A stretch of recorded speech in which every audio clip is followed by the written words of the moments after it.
Alors, les 4 méthodes pour gagner de l'argent sur les crypto-monnaies. Je pense que j'ai parlé de ça plusieurs fois sur ma page YouTube. Voilà, je pensais même que j'ai déjà dit ça ici. Mais il y a quelqu'un qui m'a posé la question, c'est comment gagner de l'argent sur les crypto-monnaies. Donc, il y a plusieurs méthodes, mais les 4 méthodes les plus utilisées, je vais vous partager ces 4 méthodes-là aujourd'hui. Donc, première méthode pour gagner de l'argent sur les crypto-monnaies, c'est ça qu'on appelle le holding. Hein, pour être simple, c'est de stocker. C'est-à-dire que stocker des crypto-monnaies. C'est quoi stocker des cryptos? Acheter des crypto-monnaies qui n'ont pas encore certaines valeurs et vous le gardez sur vos portefeuilles. Quelques temps après, ces crypto-monnaies vont prendre de la valeur parce que la crypto-monnaie est très volatile. C'est-à-dire que si tu achètes aujourd'hui, disons que quelqu'un qui avait acheté en 2010 des bitcoins qui coûtaient moins de $1, 2011-2012, bitcoin allait jusqu'à $1000. Si vous achetez 100 pièces ou 200 pièces, tu te fais beaucoup d'argent. Donc c'est ça le holding. Aujourd'hui, il y a beaucoup de crypto-monnaies aussi qui n'ont pas certaines valeurs, qui sont voilà moins de $1 ou $1.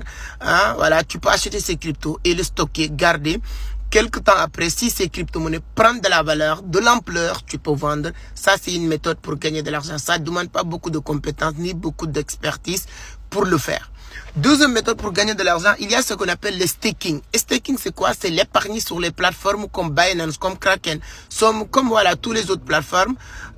Qu'est-ce que tu vas faire? Tu vas déposer de l'argent sur votre compte, sur certaines crypto-monnaies comme Bitcoin, comme Ethereum, comme Shiba Inu, comme Babydots, etc.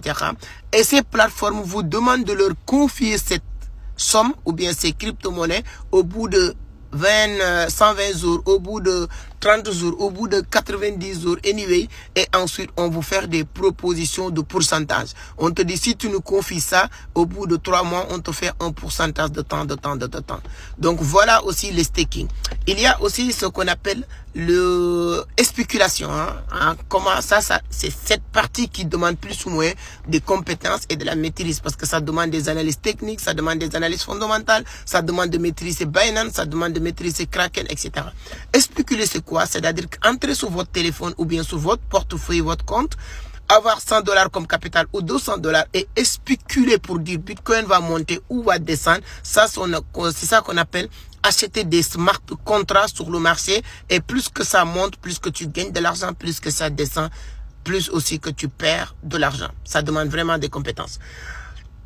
Quatrième méthode de gagner de l'argent, c'est de devenir un revendeur de la crypto-monnaie. Cette méthode aussi, c'est une méthode très utilisée et très rentable. C'est-à-dire que il y a beaucoup de personnes qui veulent acheter des USDT, des crypto-monnaies. Si tu deviens un revendeur de la crypto-monnaie, tu te fais beaucoup d'argent. Voici les 4 méthodes. Donc, devenir revendeur de la crypto-monnaie, spéculateur sur le marché, holder ou bien staking. Abonnez-vous.